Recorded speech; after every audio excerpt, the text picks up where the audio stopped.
I would like to thank all of our participants tonight. We have some very special guests joining us. One from Australia, one originally from South Africa, and one originally from Borough Park, New York. These three special Hasidim were Zeiche to live in the unique times in the Daled Amos of the Rebbe, in the courtyard of the Rebbe, particularly in the late 80s and early 90s. We will be interviewing the special Hasidim one after the other. We were going to have a live panel. However, due to our COVID restrictions in Sydney, we had to put it on Zoom, the Hashgacha Pratis, because we cannot be in large crowds. However, this allows Melbourne, Sydney, Perth to join, Adelaide, and anyone else in Queensland. So we're very, very excited. This actually widens our group of women on our Nshei meeting this evening. So Baruch Hashem, Bashgacha Pratis, we were able to quickly get our Zoom done. And I'd like to thank Talia Damon for her graphics and Ms. Sarah Chana Sarfin for her help with setting this up this evening. Before we continue, I just wanted to share a tiny story that happened to us last year, Yud Beis Tammuz. For those of you who may recall, last year, Yud Beis Tammuz was also on Zoom because we were in lockdown. Just after the Farbrengen with the women, where we sat together on Zoom and learned from a mimer which Morashena Feldman taught, I wrote to the Rebbe letting him know of the Pa'ula that happened that evening. And I asked for a clear sign because we were going through some personal challenges in our family. And within an instant, I received a message from Miri Lipsker asking me if the person standing by the Rebbe on Yud Beis Tammuz was myself or my sister. It turned out that it was me in 1991. I had never seen the photo before. And I knew then that when we have challenges, we have to double and triple our strength to do more of what the Rebbe wants. And that led us to continuing more functions on Zoom. We had the entire convention on Zoom and the mikvah review on Zoom last year, which had a very wide attendance, Baruch Hashem.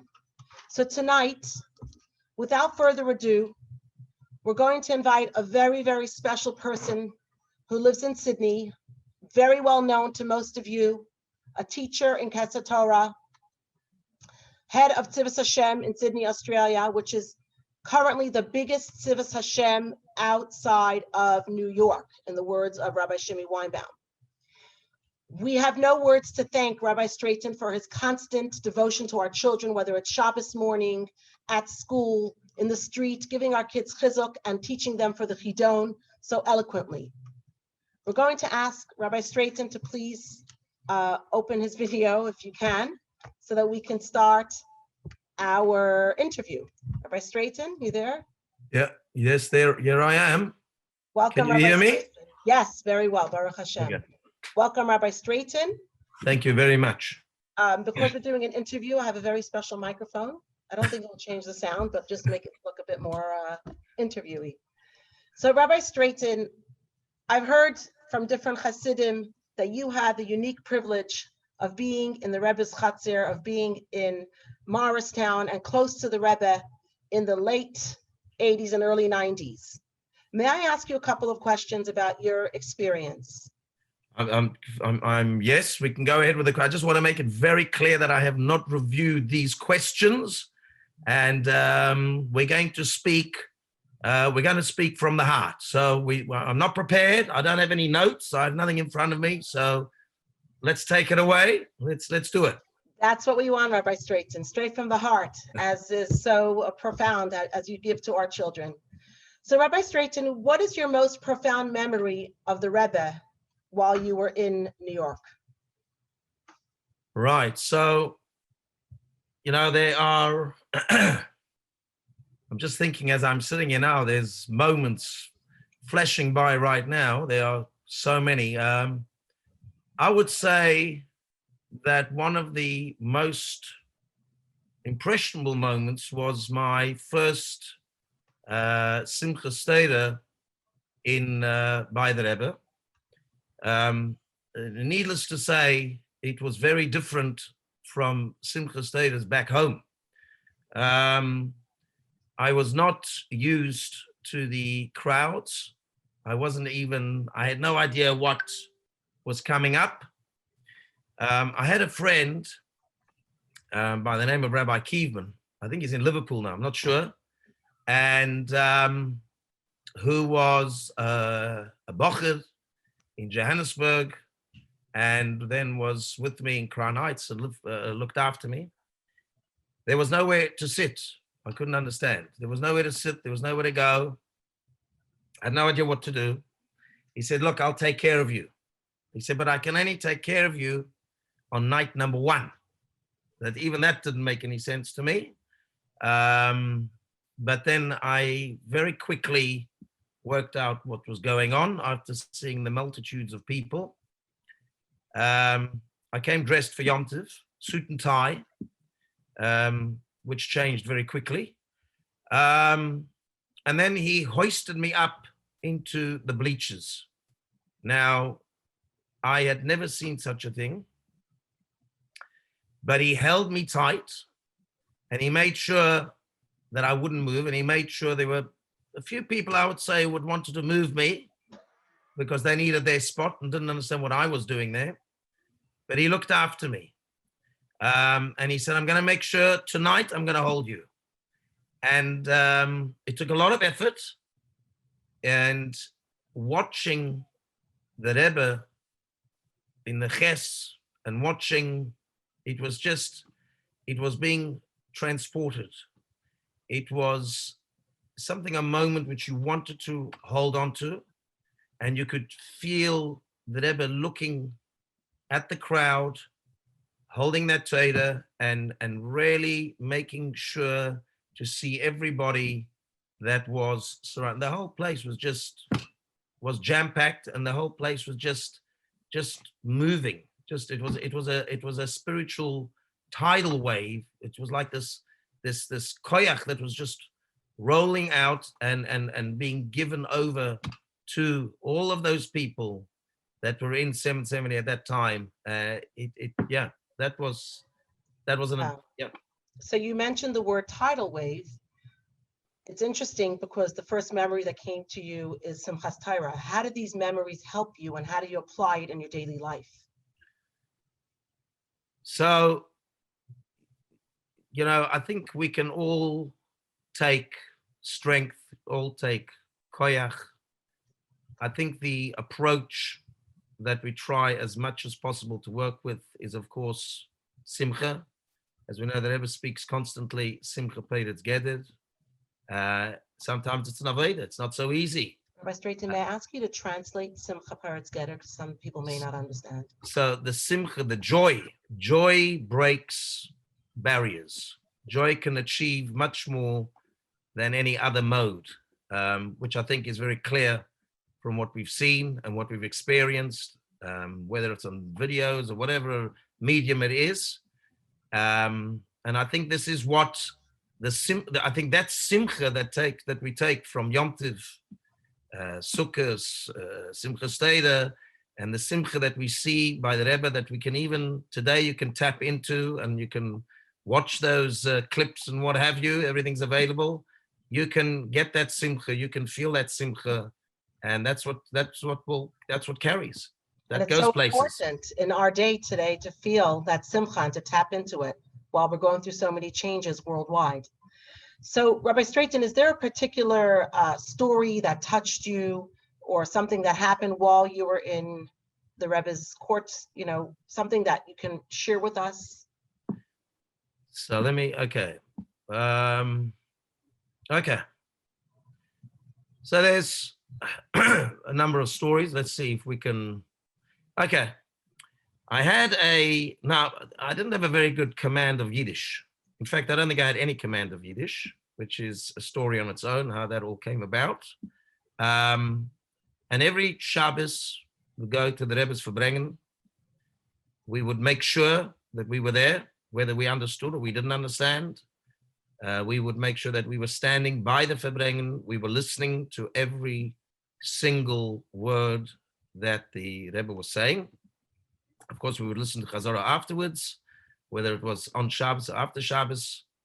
And it came to a friend of mine who was going on shlichus to Russia. This was, I think, right when the first Bochrim were going, once it had opened up, whatever it was.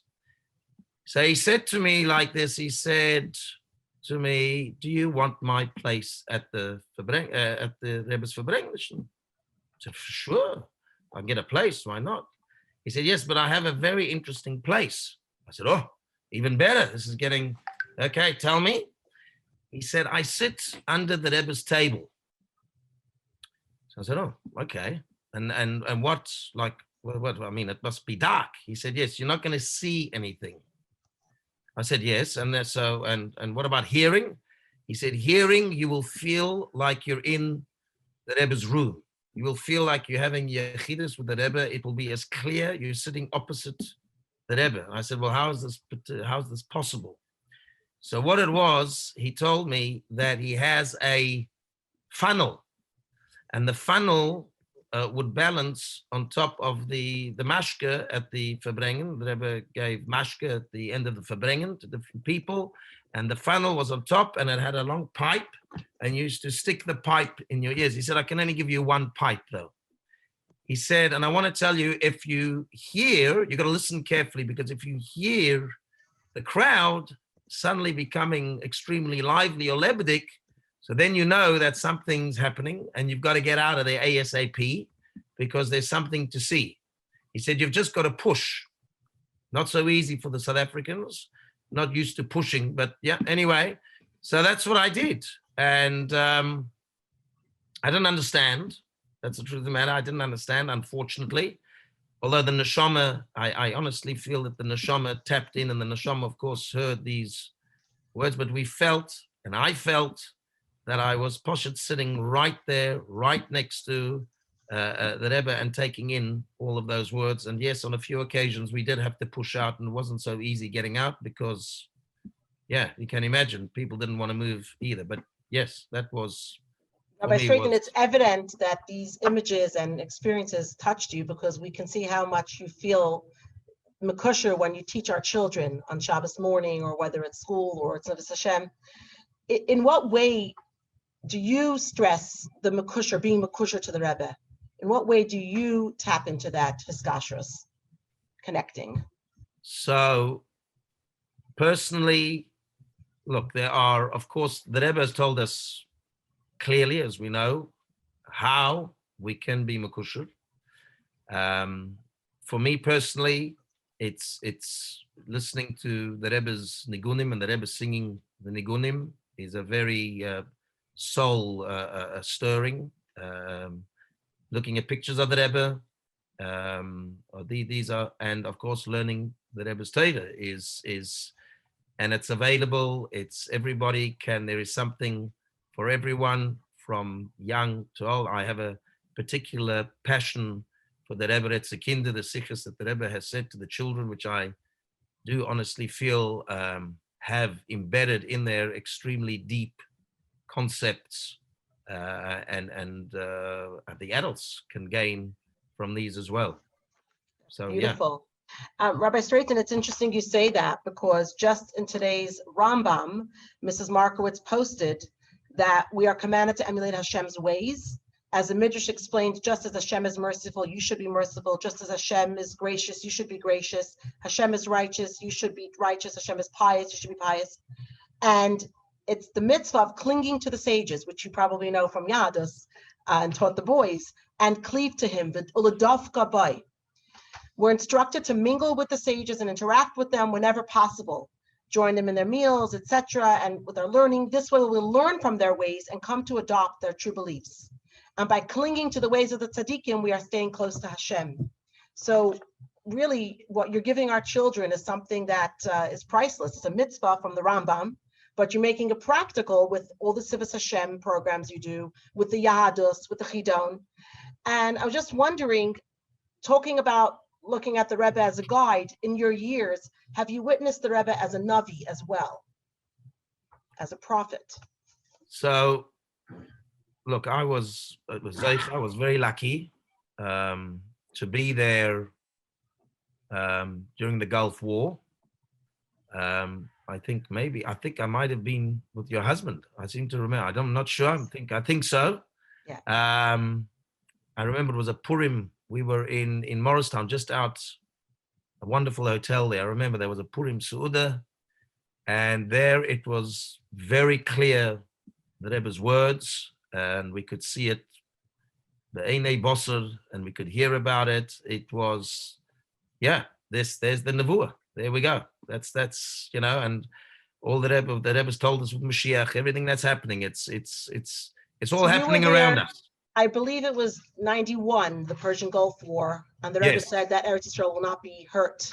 Yes. January 15, I remember it was our teacher from Beis Rivka, her wedding, and that's when the war broke out, and the Rebbe said, do not leave Eretz Yisrael. You were there at that time. That's right. The Yes. Nevuos Yes. at Eretz And many Yisrael. people came past for dollars, and there was lots of discussion, and people asking for their children to come home, and the Rebbe telling them, no, they're safe, they'll be fine.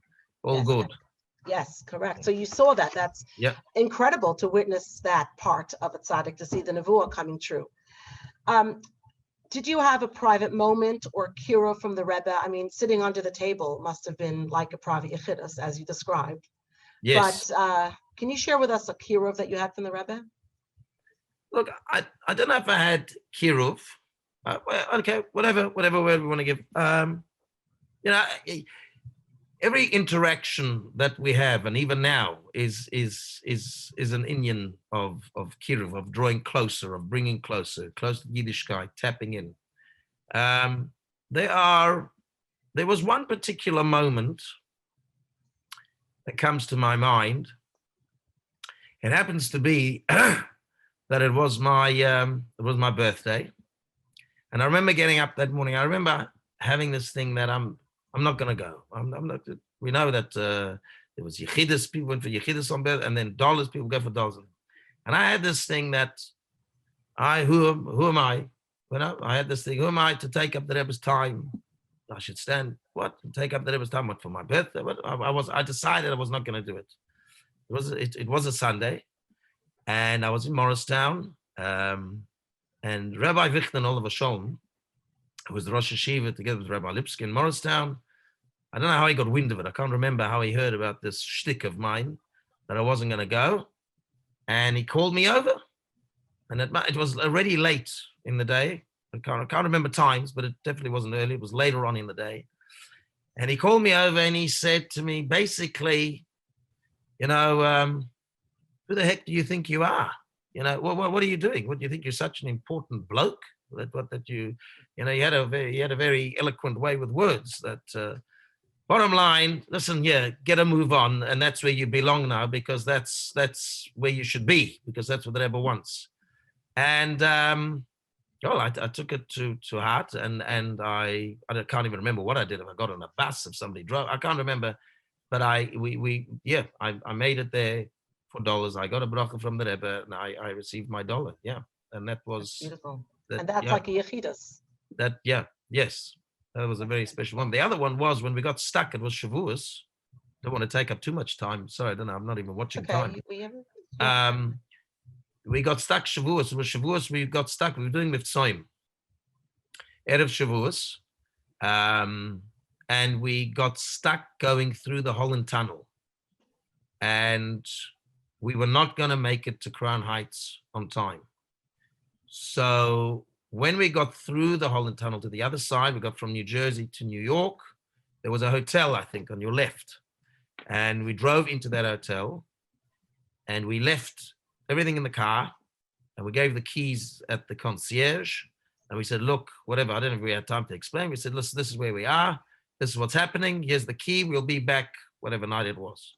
Happens to be that there was another Yid there from Queens, I think. I can't remember.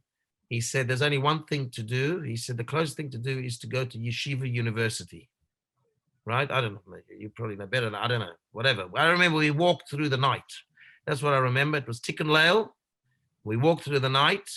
We arrived at Yeshiva University at some unearthly time. I don't remember, but they were up. They looked after us. I think we davened Shachris straight away, actually. Maybe we had some cheesecake before. I can't remember exactly. And then we were there. We were there for Yom Tov for whatever reason. This Yid said that you cannot walk this way now. You have to wait till after Yom Tov, whatever. And we were as Bochum, we were very concerned what was going on. We were very concerned because of Keshel Bracha. We were concerned whether we were going to make it or not. We found out later that we had our friends of ours who were extremely worried because they had no idea where we were. And we got out of Motzei Yom Tov, we got out of Yeshiva University. We had to get back to this hotel or motel, whatever it was. And then from there, we had to find our way. There was no, whatever these things are called, to directions, whatever. I don't know. We had to work out our way to get to it. We ended up getting to Crown Heights very late. We were concerned we were going to miss. We were actually one of the last that went through. We felt, I can't say this for sure, but as Bochrim, we felt a big suchus. We felt that the Rebbe was waiting for us, but that's us. I'm not saying that's what it was. That's what we felt. That's the way we took it, that the Rebbe waited for us to be able to come through and get Keshel Bracha from the Rebbe. So, yeah. And the hashgacha practice that you were able to be mashpia or give some flavor of chassidus to those in YU. There we go. Very special. Nothing's Talucha. You didn't even have to. Talucha. What a talucha that was. Well done. Kala kavod, and the Rebbe waited for you. That is that's what we felt. That's what we felt. Right. So you got etzem and giloy. Yeah, yep, there you go. Which is very lucky. So, Rabbi Straition, where did your journey embark? Like, when did it start? I know you're from South Africa. How did you end up in New York? Now you're in Sydney. I'll make it very quick because, look, everybody has a story. And I must tell you, I honestly, the truth of the matter is, I don't even know why I'm sitting here talking. I must be honest, there are other people I could see who could do a better job, have got more to offer, what have you. That's the truth of the matter. But I'll tell you in a nutshell. First of all, not South Africa. It's from Namibia. It's a small village town called Walfish Bay in Swakopmund. There were 2 Yiddish mishpachas there. And I'm not going to go into the details of that, but we had to go to the army. We'll go forward, a long way forward. When in the army then, you were told, you were advised by everybody around you that you must become a kosher chef. Now, it had nothing to do with whether you knew how to cook or not, but you must become a kosher chef. So, okay, we're going to become a kosher chef. So we get in, we put in we requested, because they would, they let you request, so we request a kosher chef. Now, it happens to be that they had too many, that the intake was too much. So they shipped us off to another place, Bloemfontein, I don't know, whatever, to the infantry. Now, the had at then was unbelievable because the chaplains in the army were all Lubavitchers. They were all Lubavitchers. Amazing people, Rabbi Isidore Rubenstein, Rabbi Masinta, Rabbi Katz, all unbelievable people who really mamish looked after, incredible. So they used to give, now I wasn't from a family that was Shomer Shabbos or like this. I had no idea. They made a Shabbaton and we went to the Shabbaton. Now it happens to be, I met a fellow in the army who was from Johannesburg, who was, he was from, right? If we want to, whatever, I don't like using these labels, but let's do it for now, for the sake of the story. And he came for the Shabbaton. So on the Shabbaton, we were staying in Rabbi Israel Rubenstein's house. So we were young fellows, 18, 19, I don't know, 18. We must have been 18. We were 18. So we're staying there. So, as it is, 18-year-olds in the army, we got up to a little bit of mischief. He said, come, let's walk around the house. It was Friday night. It was late at night, the middle of the night. Everybody's asleep. He said, come, I'll take you around the house, show you around. Let's walk around, see what's around. So we walk around. So we're coming to a room. So this must have been, I don't know how many years ago. This is about, let's see, 30 years ago. No, it can't be. It must be more than 30 years ago.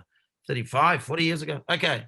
And he takes me to a room and he says to me, you see this picture here? I said, yeah, I see the picture. See that rabbi? I said, yeah, I see the rabbi. Yeah. He says, you know what? These guys, he tells me, these guys think he's Moshiach. That's what he says to me. I didn't know Mashiach. I had no idea. No, So here I am later on. I can see now why I had to. This picture had a poil and had an effect, and therefore we see. I mean, this might connect with what we said earlier on.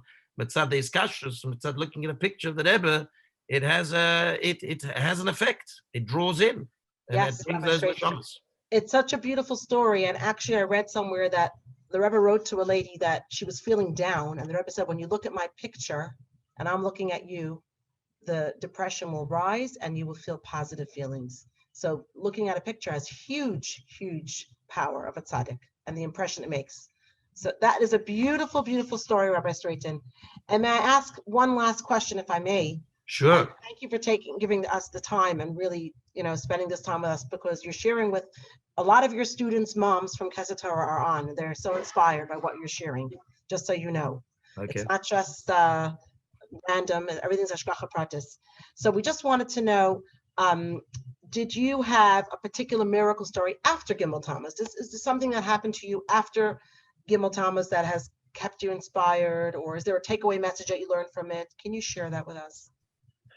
Okay, look, now I'm not one to really share those stories. I must be honest with you. I have, but I do feel they are personal.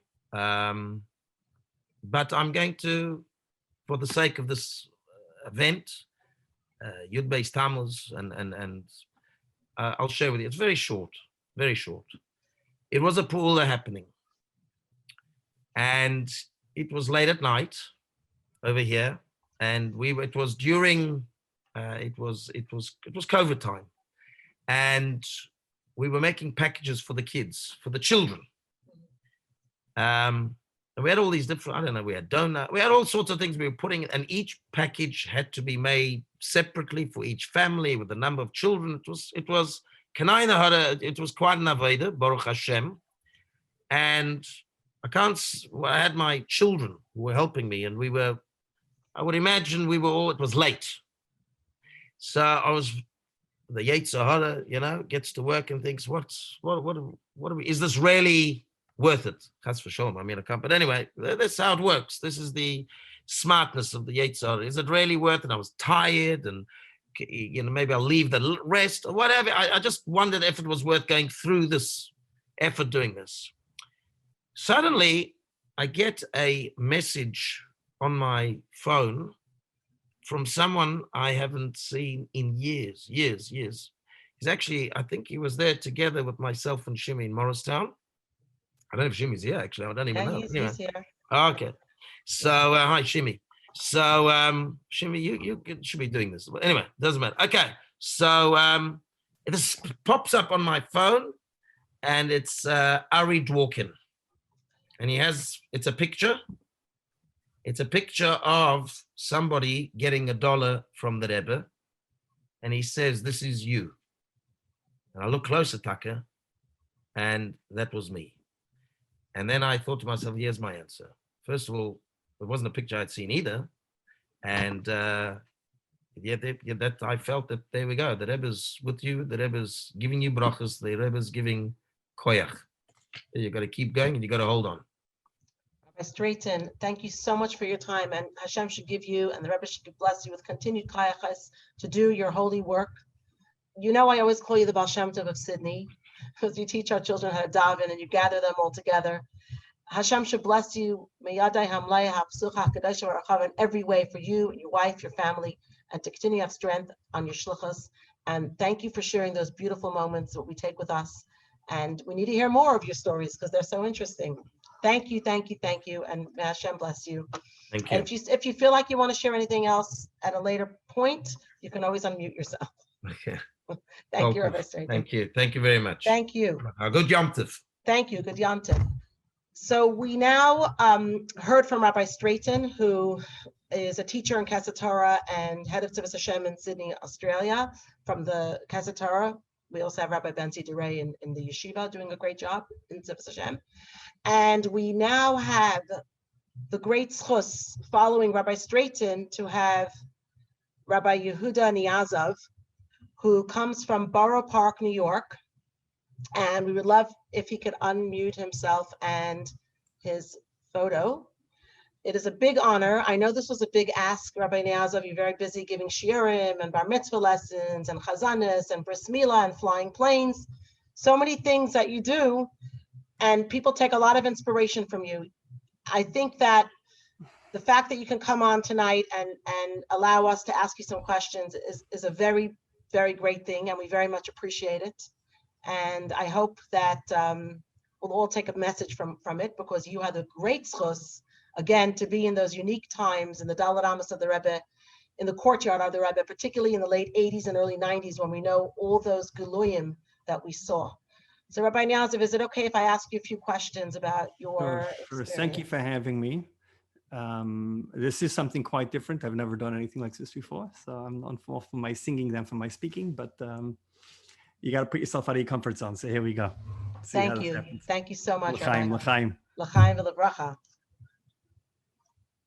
And I see that your shviger is online, so. Okay.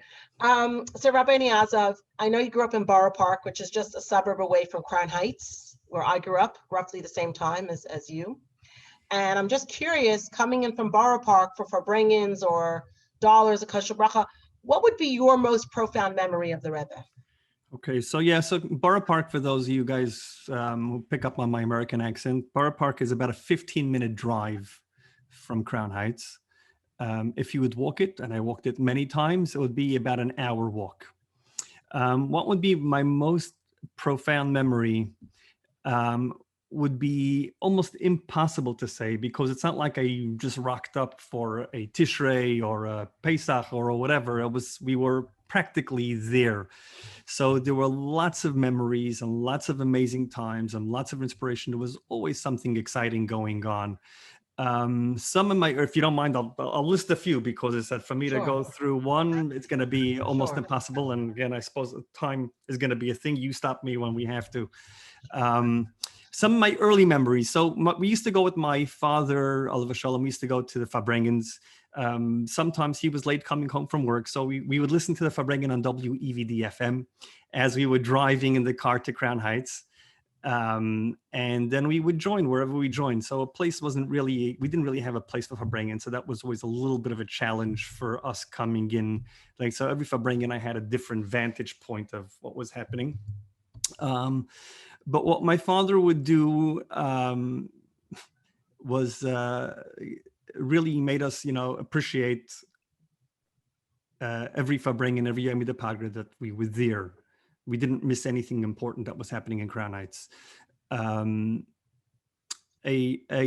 early memory that I have was on the Rebbe's birthday, Yud Aleph Nisan in Tafshin Mem Beis, 1982. It was a very late Farbrengen, and we were quite young. I think I would have been about all of 9 years old, maybe at the time, and 9 or 10 years old. And it was getting really late, and my father drove us home in the middle of the Farbrengen, drove us home, and we went to sleep. It would have been probably close to 1 o'clock or so. And before we knew it, it was somewhere around 4:30 a.m. My father came home, woke us up that the Rebbe was giving out Tanyas to everyone. I remember that. We were there at 3 a.m. We lined up to go get a Tanya. Sitting just over there in my bookcase. But the Rebbe was giving out Tanyas to everyone, and he didn't want us to miss out. So he drove back to Borough Park, picked us up. By the time I got there, the men had already finished getting the Tanyas. So here I was as a 9-10-year-old boy getting Tanyas with my mother. I went with the ladies and getting Tanyas then. So that was something very different that I never had that experience joining the women's side of a line going to the Rebbe. So that was something interesting that stands out. Other things that stand out would be something like there was always something special when you as a young boy, whenever the Rebbe would come out of his room into the shul upstairs to listen to laning, or when he was going to his car, if there were children around, he would give him a nickel or a dime to put into the pushka. And he would usually wait for you to put it in the pushka before he entered the shul. So that was always very exciting for us to be there nearby to get a coin from the Rebbe to be able to put in the pushka in front of him. That's some of the other things. Tishrei, I know, was touched on, but Tishrei was something which was very exciting for us. We used to actually move into Crown Heights for the Yom Tovim. We have a family picture. Well, at first we used to, I'll get into this one later. We used to stay in different people's houses. Eventually we stayed in one of the schools that opened up just for our family to allow us to stay there. And we have a picture of my father's station wagon piled up with 9 mattresses on top of the roof, tied down, and then the car full of food for Yom Tov coming there. So that was Tishrei was always a time of being back and forth in Crown Heights. Napoleon's March. Yes. Napoleon's March is at the last moments of Yom Kippur. The last moments of Yom Kippur, just at the end of Ne'ilah, when you say Shema Yisrael, and after all that, after the Shema Yisrael and Hashem Elohim, the Rebbe, when I was very young, the Rebbe would get up on his chair and stand on his chair with his talus over his head and clap as the room was literally bouncing up and down, singing Napoleon's March. That was always something that doesn't matter how hungry the person was at the end of how weak they were, out of a whole 25 hours of fasting, but the energy in the room was just unbelievable, and you felt the victory and the euphoria in the room of coming. Can I to ask the end you a of, question about that, Rabbi Sure. Niasoff, because you would understand this. Do you know what a periscope is? Yes, sure. I The remember ladies Periscope. from our vantage point had to use a periscope to see the Rebbe, which is a mirror reflecting back onto another mirror. Yeah, So yeah. we could see from the side of the Kingston Shul. We'd stand there for hours in line. From your perspective, where you stood, you could see clearly? So I stood, we usually quite well. So I'll talk about where we stood. We had actually a very good place for Tishrei. If I can say one thing about my family's place, Tishrei, we had it done. We had the most amazing place, and that was my father's Mysterious Nefesh, really. So the Rebbe's bima, the bima where they read from the Torah, let's put it that way, which was situated in the middle of the shul, was on a raised platform, quite a large raised platform, and on that raised platform you had the bima towards the front of that. My father, and now surrounding that raised platform was a table. Okay, my father had a spot on the left-hand side of the table. So in other words, if you're looking at the bima, you'll be looking at the Rebbe's left-hand shoulder, literally right on the Rebbe's left-hand side. And he was the first person on that table. It was the same people every year that had the same spots, and they had to literally fight to stay there, that they don't be pushed away. Incidentally, when I came to Sydney, I met Reb Shmuel Zvi Markowitz, who was on the second row. I didn't realize he was an Australian until I came here. I said, I know you from Tkiyas.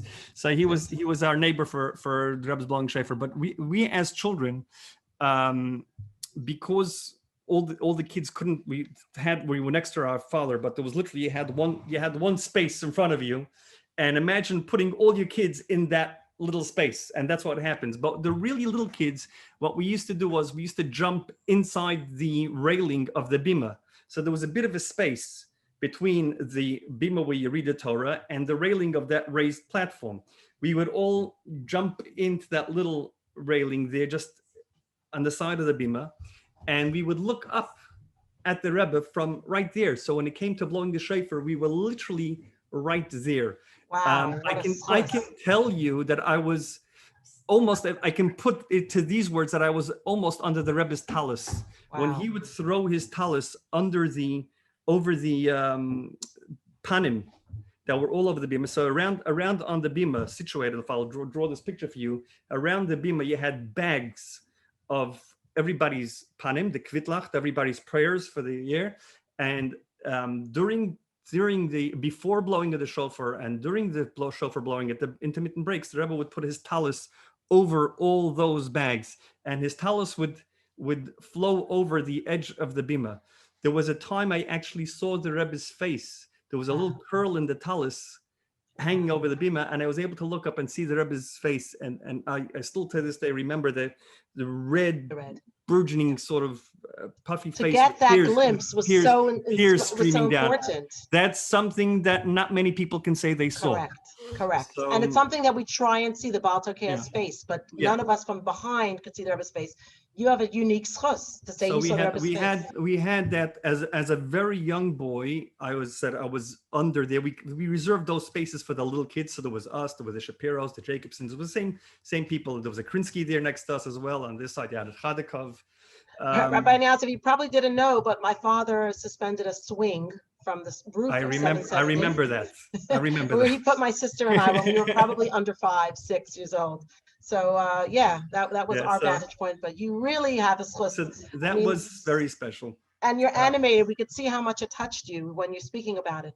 So can I ask you, in what way do these memories help you in Sydney? Like, when do you bank upon these? When do you call upon these memories? Where do you speak about it? Do you talk to your family?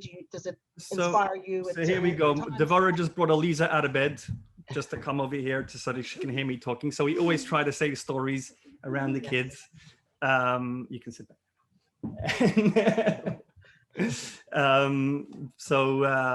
But it's something which you always try to describe. As a chazan in a shul, I try to visualize those spaces when I am davening, especially around the Yom Tovim time. I try to have that face in front of me. I'll tell you one more thing about Tkiyas, which was also quite unique. As I got older, I would stand. My picture just froze. My good.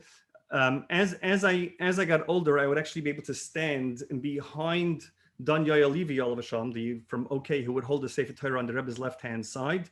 And I stood right behind him, leaning in, because I wasn't blocking anybody. So I was literally standing 1.5 feet away from the Rebbe. I used to read the psukim for the Tkiyas out of the Rebbe's Siddur.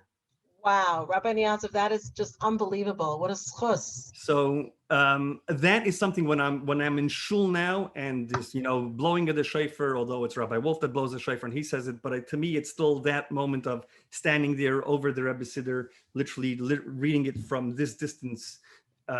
Reading the psukim out of Min HaMeitzar and all those psukim out of the Rebbe's Siddur. So may I ask you on a slightly different tangent? Mm-hmm. In what way do you feel your hiskashrus is expressed? Like, because you're a chazan and you have the kayach hanagina, you're very into that.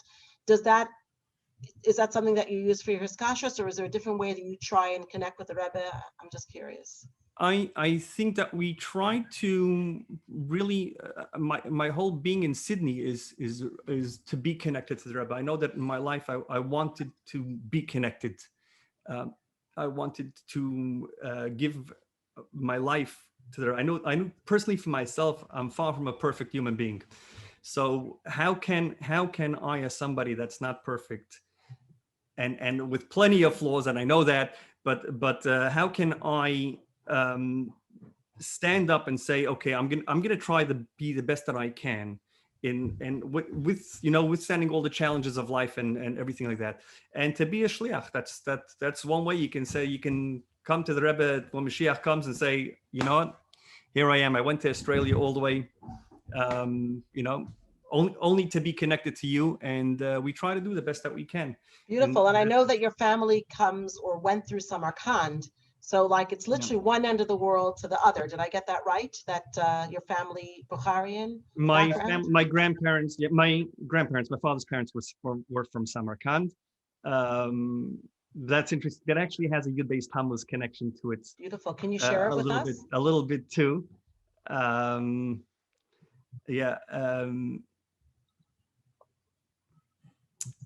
So my father's father was born in, what was it, 1904, I think it was. He was born in 1904 in Samarkand. They were Chassidim of the Rebbe Rashab. And he was from the age of 12 to 17, when he was in Samarkand, you had a Rav that came from Eretz Yisrael. His name was Rav Shlomo Leib Lazarov. And he was a Talmud. My grandfather was a Talmud of his. And my grandfather actually became a shaykhit by the time he was 17 years old. So they had a system because of communism, to keep Yiddishkeit going. 1 year they taught the boys Shchita. I think the next year, was Safras, if I'm not mistaken. But by 17, my grandfather was a shaykhit already with Kabbalah. And by then, Reb Shlomo Leib had to leave Russia, and because he was being persecuted, he was being hunted down by the communists. So my grandfather decided, as a young man, to in his young 20s, to make it to the Frierdiker Rebbe in Leningrad. The Frierdiker Rebbe was living in Leningrad for a few years. And he went to the Frierdiker Rebbe, and that's where your family, or Shimi's family, comes in, because my grandfather, when he would go to the Rebbe in Leningrad, he would stay by Rebbe Chaim Althaus's house. Wow. They were good friends. So he would always stay by Rebbe Chaim Althaus. It's interesting because Rebbe Chaim Althaus was in Kostomar with the Frierdiker Rebbe. He went with him to exile, and he was there when he was released. So it really does have a beautiful connection with Yud Tammuz. And the Rebbe left from Leningrad. He was taken to this and he was and my grandfather was there. That's right. And my grandfather was there. So just to finish a couple of nice stories that people don't know these stories. I said because we're not much of public speakers, so people don't know these nice family stories that we have. So my grandfather went to the Frierdiker Rebbe and asked him for somebody to be the Rav in the community in Samarkand. And the Rebbe said he would send somebody. A couple of years passed and still they didn't have anybody. So my grandfather went with a couple of relatives. And again, he stayed by Rebbe Chaim's house. And at that time, Rebbe Chaim turned to my grandfather and he says, "You want to have somebody good to Farbrengen with you? You see over there, that young man, he's about to become the Rebbe's son-in-law," pointing to who was going to be the Rebbe. "Ask him to Farbrengen with you." Beautiful. So my grandfather approached him, and he said that he was very busy at the time with they were about to be engaged. So he said perhaps another time. But I from what I understand, my grandfather did have an opportunity to learn with him at one point, or have a Farbrengen with him, of some sort of connection. But he made a big impression on my grandfather, and my grandfather went into the Frierdiker Rebbe and asked him if he can take this young man, the Rebbe, right, his future son-in-law, back to Samarkand to be the Rav for the community. And the Frierdiker Rebbe told my grandfather, "I have other plans for him, but I'll send you. I need him here next to me. I have plans for him, but we'll send you somebody else."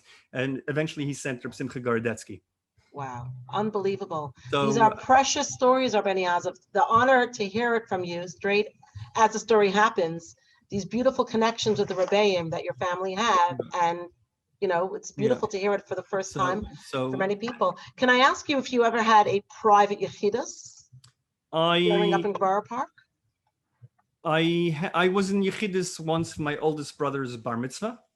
So in 1977, I was all of 4 years old at the time. So I do remember getting $1 from the Rebbe, walking around the Rebbe's desk, left-hand side of the desk, and the Rebbe giving me $1. I do have that memory, and I remember coming home with it. I have that $1 over here at home with me here. My mother gave it to me a few years ago. That's all I can remember. I just remember that getting $1 from coming around his desk and getting $1 from him. I actually asked my brother what happened at the Yechidus, what he remembers, and he says when he was in front of the Rebbe, he can't remember much. But an interesting hayra the Rebbe told him was that on his birthday, on the day of his bar mitzvah, that he should say both kapitlach tehillim, the outgoing year and the incoming year.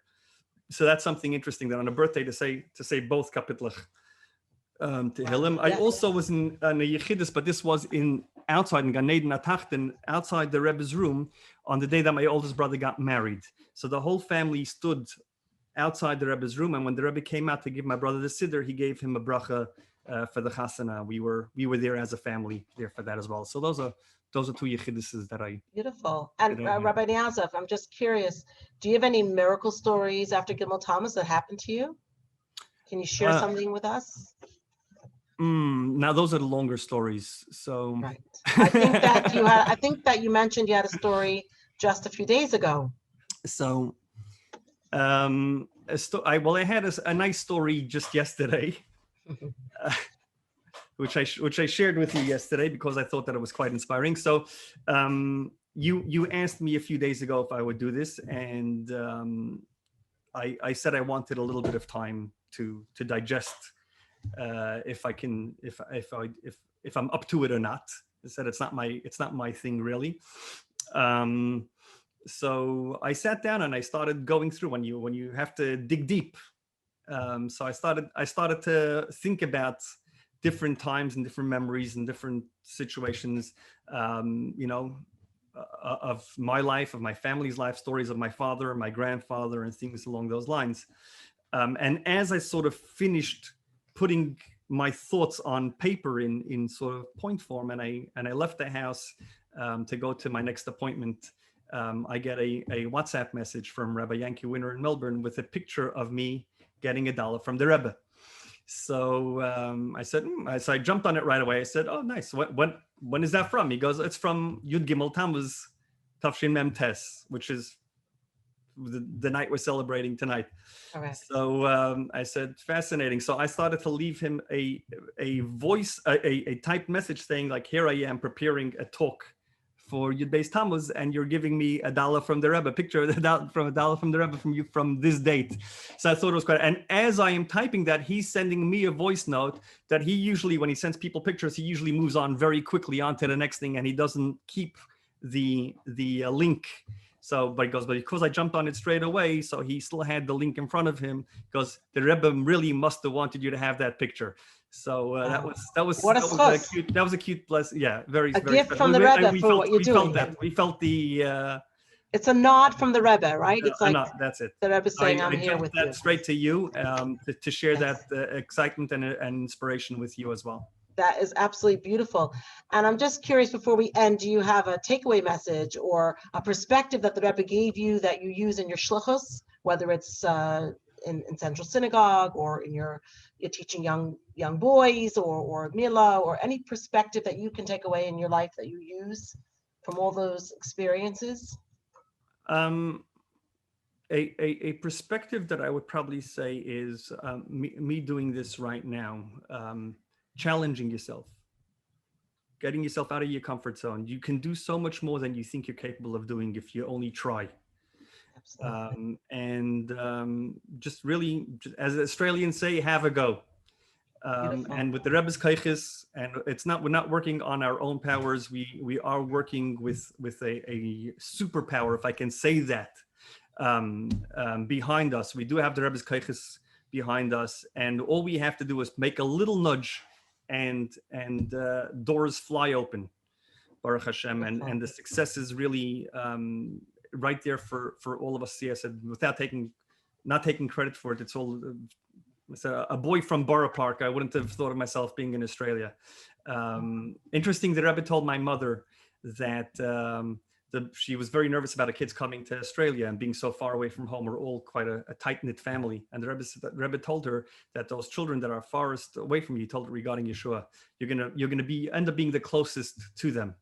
Wow. So that gives me a lot of chizuk. I haven't seen my parents for over 2 years, and my father, I once had the chus to speak in 770 in the Mashiach Congress, and my father and my husband said to me, remember to say these words: Australia is far begashmias, but close beruchnias. And the answer the Rebbe told that to my mother specifically through Rabbi Galitsky, that you'll see that those children that are far from you will end up being closest to you. Absolutely. And we remember always your mother coming for Pesach and for Yom Tovim here, and the nachas that your families collectively in Australia are giving her, I'm sure, is giving her chizuk.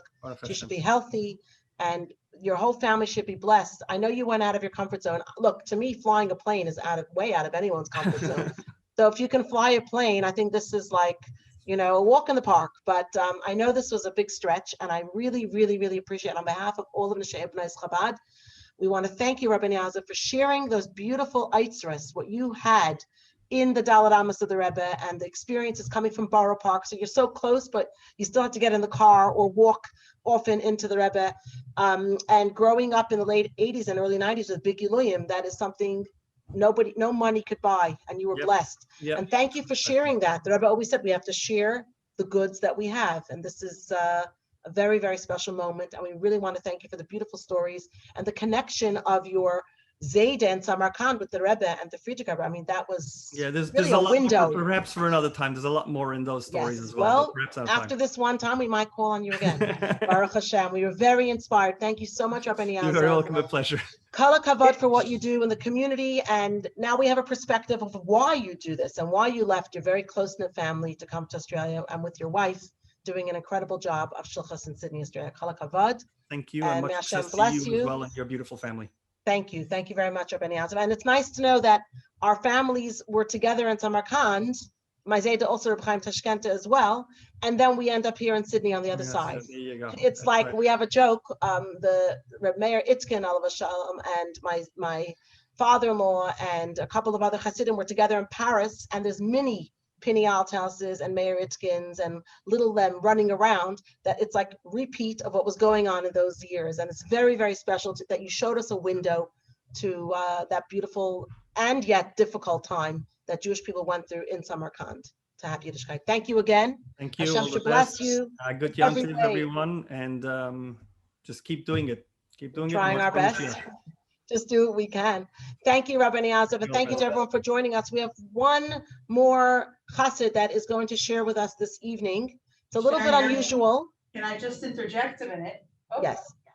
If I think that Rabbi Niasoff was the third person on this on the chat so far to tell us that all three of you so far have had a story where when you were pushing yourself to do something that when you doubted it or when it was hard, suddenly what appeared was somebody sending a picture of you getting a dollar by the Rebbe. I think you said that happened last year, and both Rabbi Straition and Rabbi Niasoff have shared that with us so far tonight. So I think that's very interesting. That's been the method where the Rebbe has chosen to send a message and say to all three of you, look, I'm with you, and when you're pushing yourself or when you're getting out of your comfort zone to be mazaka others and to inspire others, that's a good thing. And that the Rebbe is giving us a glimpse of that connection that we have with him, particularly in those moments where we're pushing ourselves. So it's just anybody out there? I'll tell you another little story if I may, because you're bringing that up. I had something, an important event in New York a few years ago, and I went for a few weeks just to prepare for that event, and it was actually a big deal for me. And it was Shabbos morning, and I said, got to write to the Rebbe, but it's Shabbos morning, and I was like, how am I going to do this? I said, if Reb Mendel Futterfass could have do a pan machshava, I'm no Mendel Futterfass, but the Rebbe wants to find a way to talk to me. He'll talk to me. So I took an Igris off the bookcase. I'm usually not the one to get clear answers. I know some people are blessed with clear answers all the time, but I opened it up, and it was actually, the date was about the date where I was going to do it, and the topic had to do with what I asked, and it was a very nice blessing of success and simcha and all sorts of stuff to do with the event. And I said, wow, okay, that's not like me. These things don't happen to me. Maybe this was just a fluke. So in my chutzpahdik way, I just said, I'm going to turn another page and see what happens on that page. And I turned the page, and the Rebbe says, I'm surprised that you think something changed in our relationship. By me, nothing has changed. Maybe by you, but by me, nothing has changed between us. Wow. And that just took my breath away. And that's very powerful. That like really shocked me. I was home alone. It was just me and in that apartment and doing that thing. So it's again, I'm telling you something. I'm revealing something which I don't think I've really ever said to anybody. But if it inspires somebody and to be connected and to do more, and we have a great Rebbe, and we're very lucky. Ashreinu matayv kalkeinu, that we have a Rebbe that's with us and looking after us. Thank you, Rabbi Niasoff. And if I can just point out before we have our next speaker, if anybody wants to write to the Rebbe, and you can write in any language, you can write it either through ohel.org or igrot.com. You can write it in English, French, Russian, whatever language you wish. The Rebbe is there for us, davening on our behalf, to HaKadosh Baruch Hu, for us to have what we need. No one should be shy. Just this week, someone who's not Jewish asked my husband to write into the Rebbe for a bracha for gesund, because she had a very, very serious suspected illness. and she was very worried, and we wrote in, but with a non-Jew, you put the father's name. And Baruch Hashem, she called us back that we should let the Rebbe know the good news, that the test came back all clear. So I just wanted to share that. The Rebbe is there for everyone. Every single Yid counts, and the Rebbe is a Nasi, and his Neshama Klalis, and he's there for all of us. And now, without further ado, this is going to be very unusual. These are unique times, so it calls for unique measures. I'm going to ask a very special person. I was going to say dear friend, but it's more than a dear friend, a very special person, my dear husband, who was in the Chatzar of the Rebbe in the most amazing times. He saw incredible Giluim, and because people don't usually have a chance on these type of forums to share, I think it's important to hear different perspectives. So we had 3 Hasidim tonight. We had Rabbi Niasoff, Rabbi Straition, and now we're going to have Rabbi Shimi Althaus, who is going to share a few interesting thoughts with us. If I can ask you to please unmute your mic. Hi, how are you? We're actually sitting 2 offices apart, but welcome, Shimi. I hope that you were inspired by Rabbi Niasoff and Rabbi Straition, as all of us were. Definitely were, and definitely a schus to speak in the first of all in the presence of everyone here, but also along such esteemed colleagues and friends, very close friends who we enjoyed the schus of being by the Rebbe together. Actually, Rabbi Straition and myself spent 2 very solid years in Shiva and in the Rebbe's Chatzar together, every single Shabbos, and obviously a very big schus to be speaking to them, alongside with them in this forum. So, yeah. Beautiful. So are you ready for a couple of questions?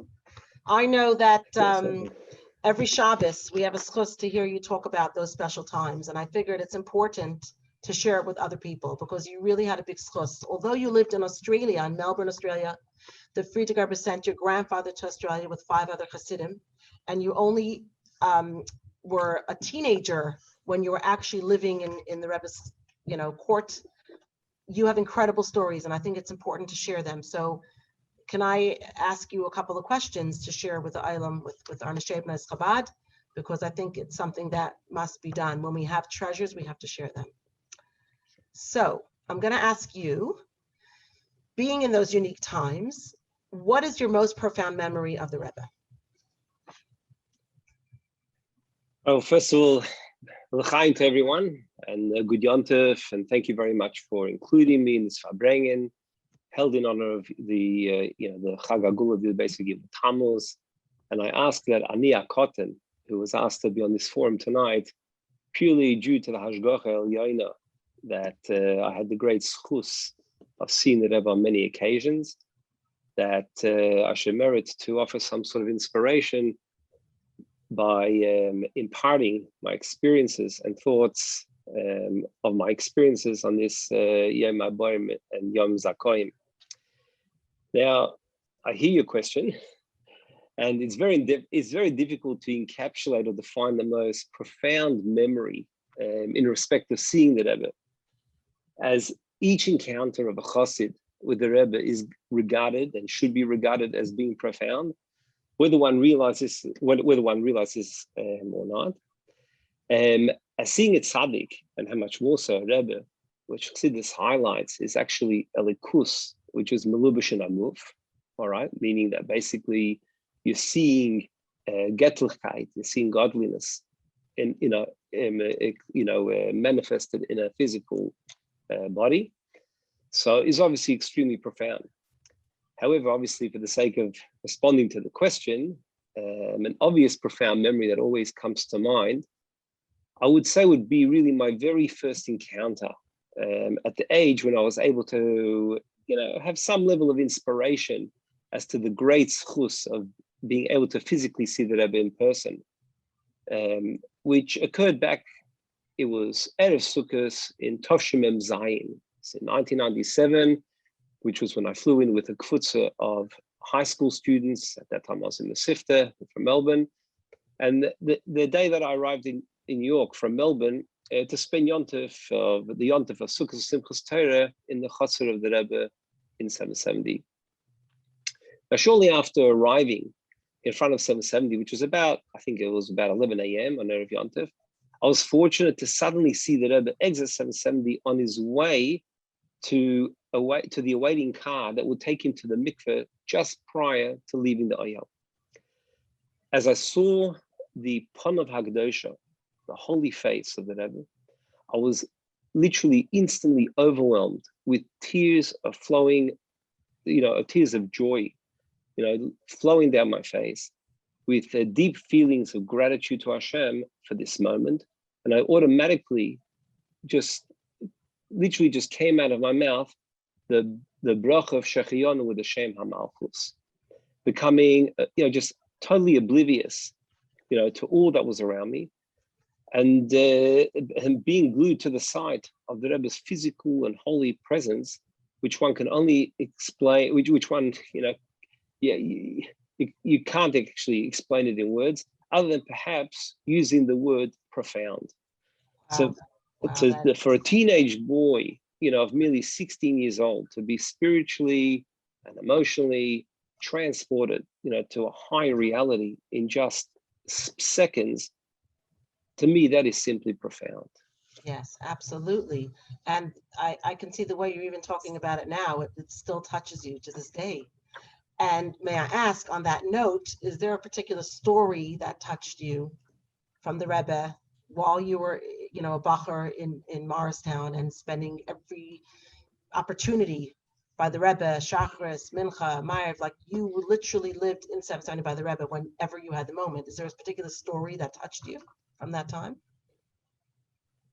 Yeah, look, amongst the many stories and occasions where Baruch Hashem had the chus to witness firsthand, over the years spent in the Chutz of the Rebbe, a story that comes to mind, which I witnessed firsthand, was it was a Friday afternoon. It was actually Chaf Tevis, Tafshin Nun Beis, I think, in 1992, when I arrived at the Kingston Avenue station by subway from Morristown at around 2:30 p.m. As we used to do each Erev Shabbos. So Baruch Hashem, we was there to come into New York for Shabbos because the Rebbe would Farbrengen.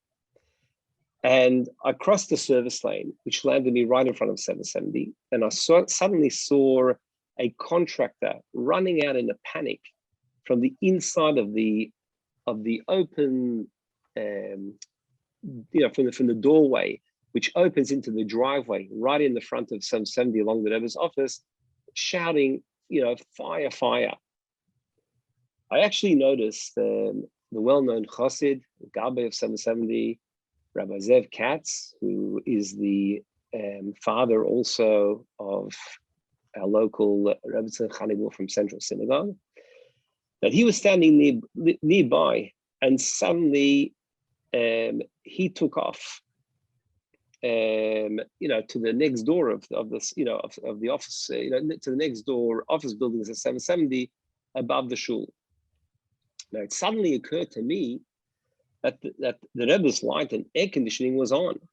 I knocked on the, so I ran immediately. I dashed to the office of Maskiras, and just inside, which was just inside, obviously, the main door of 770, I knocked on the door to be greeted by the Rebbe's late Maskir, Rabbi Binyamin Klein, Alav Shalom. And I alerted him to what had transpired. And the fact that the Rebbe is almost for certain in the office, which was in very close proximity to the fire. So Rabbi Klein exited his office and headed straight away for Gan Eden HaTachten, which is the small Gan Eden HaTachten is actually the small waiting room outside the Rebbe's office, which is known as Gan Eden HaElyeh, the Cheder Yechidus. And basically, he knocked on the Rebbe's door and entered the Rebbe's room upon hearing the Rebbe answer, yeah, whilst we were standing there in the area where the Rebbe actually distributes dollars. We were standing by the lift with the door of Gan Eden HaTachten open. Now, some 30 seconds later, he exited the Rebbe's room, closing the door, behind him, with the Rebbe remaining in the room with no sign of any intentions to exit. In the meantime, smoke was building up, and we could hear the crackling of the fire that had broken out in the next room over, which was the Rebbe's internal sukkah. However, better known as the office of Rabbi Grono, the Rebbe's other maskir. During the year, other than when Sukkot, this was actually set up. Other than Sukkot, Rabbi Grono used to occupy that office, and basically during Sukkot, this was set up as an internal sukkah for inside 770. So the Rebbe only had to walk a couple of steps from his room to an internal sukkah, especially after Lamed Ches, when the Rebbe had the heart attack. Now suddenly we heard the smashing of the glass retractable roof that was on the sukkah collapse due to the intensity of the flames. And when we watched, we then watched, I think it was Rabbi Shalom Begansberg. He knocked and entered the Rebbe's office to further alert the Rebbe of what had transpired, with the hope that the Rebbe would agree to exit the area, and to be seen seconds later coming out of the Rebbe's office with an obvious look on his face that he was unsuccessful in persuading the Rebbe, and the Rebbe had literally zero intentions to leave. And that was really evident on his face. Moments later, Baruch Hashem, within a very short period later, the fire brigade arrived, and they were totally equipped, and managed to successfully extinguish the fire, including shutting off the entire electricity to 770, which also included the Rebbe's office, to have no power whatsoever.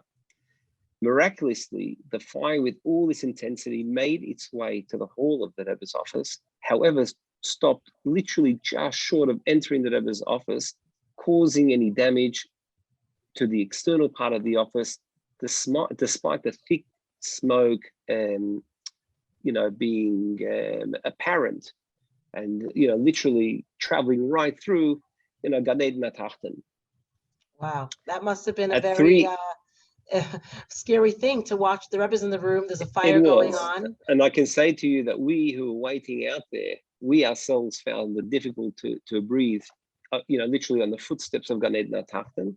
So, you can imagine the intensity of what was going on just meters away. So that's like a nace that nothing happened by the Rebbe's room. The Rebbe was safe. Yeah, correct. So at 3:15, just 45 minutes later from when the story began, the Rebbe calmly actually exited his office and made his way into the upstairs zal to daven mincha, as he did each Shabbos, which with a minion present, obviously, and because there was no electricity, you had Bochrim holding battery-operated lights, just shining on the Rebbe Siddur due to the usual lighting, obviously, the zal being turned off. And the Rebbe, after Mincha, the Rebbe returned back to his room in the same manner as if he had come out, as if totally oblivious to the whole situation and the need to get on with whatever he was preoccupied with as part of his routine, or whatever he was on Erev Shabbos. So to me, this story highlighted the Rebbe's full bitachon and conviction that the holy areas known as Gan Eden Atachten, Gan Eden Elyon, the Rebbe's office, and the Cheder Yechidus, and the waiting area where people used to wait right outside the Rebbe's room, will always remain under a special shmir of Hashem, as we clearly witness in that story. As an observer, it was evident that those of us who had the schus to witness this event, that the Rebbe also engaged, the Rebbe also enjoyed, this shmira, which b'derech hateva, I could tell you, was an absolute nace because of of what the damage that occurred to such close proximity. I think you mentioned before that watching the Rebbe, his composure was like nothing. He just continued going on his work. It's like a message to us. No matter what's going on around you, we get on with our work. We don't stop. We go forward. No matter what, you still have to do the good that you have to do. 100%. That message is totally clear, but I would say don't try that at home. If you see a fire, definitely exit immediately. Absolutely. Well, Halavai, we have the Shmira of the Yes. Rebbe wherever we Yeah. are.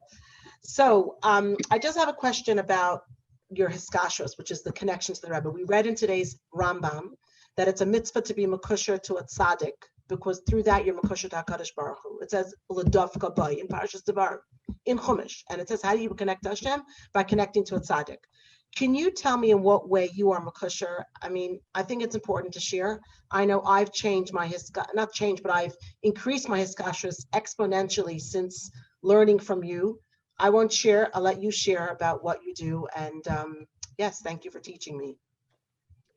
Look, I guess it's a difficult question, but look, whilst I was there to see the Rebbe, nevertheless, the truth be told, that the Rebbe clearly attributed that the essential ingredient, I guess, to be a makusha connected to the Rebbe is by learning his Torah and fulfilling his arayos. So it goes without saying that this also includes, obviously, emulating the goodness, the kindness, the sensitivity to others that we so clearly saw in person or via video, especially for the time being.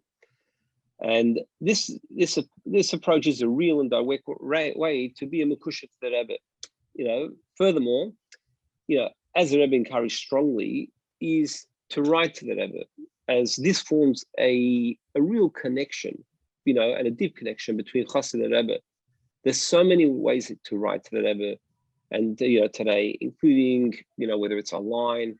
However, if I can encourage everyone that once in a while, everyone who is able to take the opportunity to write to the Rebbe using pen and paper in the same manner that we did prior to Gimel Tammuz, with the same focus and concentration, from soul to soul, either asking the Rebbe for your personal matters, and even better, and how much more so, all the stories, and to be able to include, some good basuras, which that would definitely bring nachas to the Rebbe, and it obviously maintains our discussions to the Rebbe in a tangible manner, not only for ourselves but also for those that see us doing this, including anyone that we would like to, including me, because I now write before I fly in a plane. I write so far I don't get overweight or any issues now. That all these type of things that I learned from you about writing to the Rebbe for everything, giving a duch of what you do, and then you're accountable, so you have to do good, because you're going to be writing to the Rebbe, and not just for challenges, but also for good things, and to let the Rebbe know when the brachas were mekoyim and that good things happen. So on that note, being in Crown Heights in the times in the 90s, there were a lot of miracles that were going on. It was Shnas Nissen. I remember all the stories that we as girls were told, whether we saw Nevuah, Pashut happen in front of us. Did you ever witness the Rebbe as a Navi in your experience?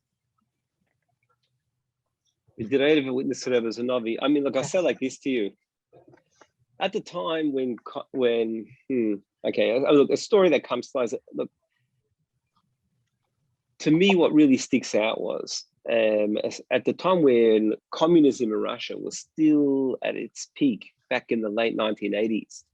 I vividly recall when the Rebbe instructed a group of influential individuals, including those who remember, I believe it was Professor Herman Branova, and Oliver Sholem, and Solangion, Rabbi Yossel Gutnick, and some others, to build a city, like a township, like a full-on suburb in Eretz Yisrael known as Shamir City, in preparation to accommodate the influx of thousands of refugees arriving from the Soviet Union at a time where, no one was able to exit Russia other than just a mere handful of refugees due to the unique connections of luck that they would have had. Even more so, the Rebbe went to the extent of describing that the development of these townships should incorporate both residential as well as industrial structures, so that these so-called thousands of Russian olim who are due to immigrate, they won't be a drain on the Israeli welfare system, as they are qualified in various trades, and they can contribute to the country by generating income through their areas and expertise, their areas of expertise. So I guess we had a story that's sitting around the family table shortly after this directive was issued by the Rebbe to, especially these particular individuals. I remember my late grandmother, Baba Althaus, Allah Shalom, and she was very connected to the Rebbe and to Mishpachas Beis Harav. And no doubt she was aware of the greatness of the Rebbe, but nevertheless, one who knew too well the strength of communism and their reluctance of letting any Yid out of the Soviet Union at that time, being one of the miraculously, being one of the individuals who miraculously escaped Russia in 1946 before migrating to Australia, she expressed to me that this plea of the Rebbe, this plea of the Rebbe is merely like a dream. It's merely a tefillah to the Eibishter, as she said with full conviction that Mashiach will come, and we will experience the arrival of Mashiach before a fall of the Iron Curtain and the influx of the ability for refugees to leave Russia. To Eretz Yisrael, especially in the masses. As we all know, in 1991, shortly after the Iron Curtain did collapse, along with the communist regime, and thousands of Yidden were allowed to leave without bloodshed, and they were allowed to, and actually they went into Eretz Yisrael by droves of people, only to be welcomed and settled in the townships these vacant townships that awaited them through the incredible vision, and I'll use the word nevuah of the Rebbe, because the entire world recognized that this was a nevuah of the Rebbe, and that the Rebbe proclaimed that this occurrence would happen, and he could proclaim it with utter conviction, to the extent that the Rebbe prepared and demanded of others to prepare for this in a very tangible manner, well ahead of time. Wow, that's absolutely incredible. So you witnessed a miracle. I mean, your family was stuck in Russia, had to get out, as mine, and had to do it miraculously through false passports. And here they were allowing all the Russian Jews to leave, glasnost, perestroika, and we know today the volume of Russian Jews in Eretz Yisrael, and also the unique Yiddishkeit that's flourishing in Russia. So absolutely, that looks and sounds exactly like a nevuah, because no one believed it would be true, and then it eventuated, as the Rebbe said. Wow. Thank you for sharing that. And may I ask, did you ever have a private yechidus with the Rebbe? Can you remember a moment where your family was in the Rebbe's room? All right, so that's an interesting question. And so the answer is like this. Look, as far as a private yechidus goes, I actually did, Baruch Hashem, had the merit to be in a private yechidus with my parents and older sisters, Gesund. It was either in 1973 or 1974 when I was just at the ripe age of 2.5 years old. Now, whilst in all honesty, I don't remember the occasion, but nevertheless, it was a fundamental yechidus to my parents and I guess our family. Because the Rebbe firstly responded to my parents' request to move to Eretz Yisrael with reminding them of the well-known Pizgon, the well-known saying of Tzemach Tzedek, right, that Machda Eretz Yisrael. I mean, the Rebbe actually used the Lashon, if I recall at that time, as Medaf Machda Eretz Yisrael, woman is. But that's what he was referring to. In other words, right, that you have to make, Eretz Yisrael, you have to create the energy and the environment of Eretz Yisrael wherever the Bashkocha Pratis, a Yid resides. So the Rebbe went on to reiterate to my father that this Torah is even more applicable to one that was sent by, and to quote the Rebbe that was sent on Shlichus by the Rebbe the Shver himself, that he needs to remain in his Makom HaShlichus until advised otherwise. Now, despite my father being merely 9 years old when he was sent along with his parents, to Australia on Shlichus, I mean, it was his parents who were really the primarily ones sent. But the Rebbe nevertheless viewed him as a shliach of the Frierdiker Rebbe, and of course, subsequently viewed him as a shliach of that continuation, i.e. the Rebbe himself. Then the Rebbe proceeded to ask my father another bakasha, which he had been trying to work on Mazeda for some years, and that was to have Mazeda, who memorized countless Lubavitch Nigunim, many of which he memorized from many of the composers in Russia. And that due to the lack of technology, which couldn't be recorded at that time, that they now have that basically that he record them and put them onto professionally recorded tapes. So no tapes, so there was records back then. All right, there was records, and in order that the Rebbe said, in order that to teach the Chassidim who are here today, who didn't hear those good experience, but also for future generations. And despite the Mazeda's reluctancy to do this, but nevertheless, after my father returned to Australia from this Yechidus, and he heard, and the Rebbe and my father actually quoted verbatim to my grandfather the Rebbe's words that he's asking B'chol Loshe Shabbat Kosher, which basically means with every expression of request, meaning it's a very deep request. Mazeda immediately proceeded to record the 2 albums, which of Chabad Nigunim, when he traveled to Eretz Yisrael to arrange this, that it should be done in a professional manner, as we say, matim, suitable to the way the Rebbe wanted, what the Rebbe intended. Who actually presented them to the Rebbe when they were made? Yeah, that's correct. I was going to kind of relate that a little bit later on, but that is correct. That is correct. So hang on. But finally, the question was clear. We were asking who was the one who brought the tapes to the Rebbe when they were finally made in Eretz Yisrael. Who brought those cassettes to the Rebbe? How did the Rebbe get them? Did he listen to them? If you don't mind, because I did want to tell that story later on. Sure. So if you don't mind, I'll just wait till we reserve that, so we don't double up. Okay. But basically, going back to the question of the Yechidus, right? So far I spoke that I was present, and even though I have no recollection of it, and also the profoundness of that Yechidus to my parents, but nevertheless, I guess how it related to me personally was, and that basically during the interaction between my parents and the Rebbe in the Yechidus, their 2.5-year-old son, me, I managed to somehow slip away from the Rebbe's desk and was suddenly noticed by my parents touching the Rebbe's Sfarim, where that were in his bookshelf. That we know that the bookshelves lined the Rebbe's office, and somehow I managed to make my way to those bookshelves and touch the Rebbe's Sfarim.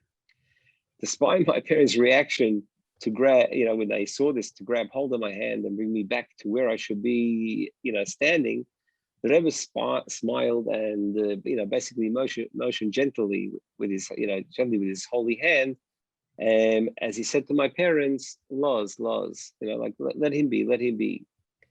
And I guess number one, you see how it didn't faze the Rebbe when a child was just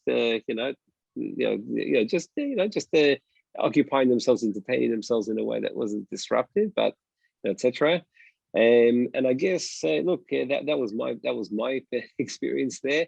As that was the only Yechidus I was actually zeicha to, until it became what we know as Yechidus Klolis, that you ran into Yechidus, but with a group of people later on. Beautiful. Wow, that story is absolutely beautiful, and what a turning point for your parents who thought they were going to Eretz Yisrael, and now the Rebbe is saying you have to stay in Australia, and the amount of positivity that they have brought to Melbourne throughout all the years that they stayed, and the amount of teaching of Kalas and everything your mother and father did. It's a great source. Yeah. So can I ask you, are there times that you received a kira from the Rebbe? Because you said that you were there and then you went, then you were older. As an older bacher, not older, but 17, 18, did you receive any kira from the Rebbe? Look, in Tafshin on Aleph in 1991, I actually, and that was the story I actually wanted to mention, that I had the schus to be the shliach, or the representative of my family, and especially the Althaus family in Eretz Yisrael, that was responsible to duplicate and to record to take the initial recordings of the old age style records and transfer them into an album of 2 cassettes. For those who also remember, what cassettes are. So they asked me, a special request to actually present it to the Rebbe, because the whole hurrah to make these cassettes, or to make the records, right, was on the basis of the Rebbe's Bakasha Nafshis.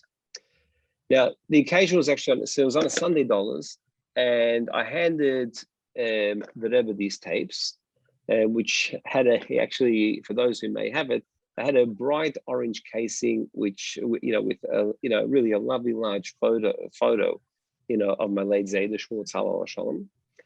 And who knew the Rebbe very well, since the days in Russia and then subsequently in Paris, and through obviously subsequent visits, to Australia. Now the Rebbe gazed at at this photo, which was on the cover of the cassettes, for a good few seconds, and then turned to me and handed me, a few dollars. And the Rebbe said to me, "Yashikoyach for the matonas, for the cassettes. Thank you for the, for the present for these cassettes." Now the next afternoon, I was living in Morristown at the time, and so I traveled back to Morristown. But the next afternoon, the Bachman 770 called me when I was back in the yeshiva in Morristown, New Jersey, to advise that just earlier on, the Rebbe actually exited 770 to go into the car that was driving him to the oil. And it was most noticeable to the Rebbe, that it was most noticeable, that the Rebbe was actually carrying these, bright orange covered cassette case, which you can't miss, and took it with him in the car. Now, that Friday night, as I said, we used to come in, we Baruch Hashem had the big schus to come in every single Shabbos, myself and Rabbi Straition, or any time there was a Yom Pagra special event, even at just an hour's notice during the week. So we came, we came in back to 770 for Shabbos. And Friday night, I actually met one of the Rebbe's, Maskiris, Rabbi Yehuda Krinsky, who was who obviously was the driver who took the Rebbe to the oil after Mayev.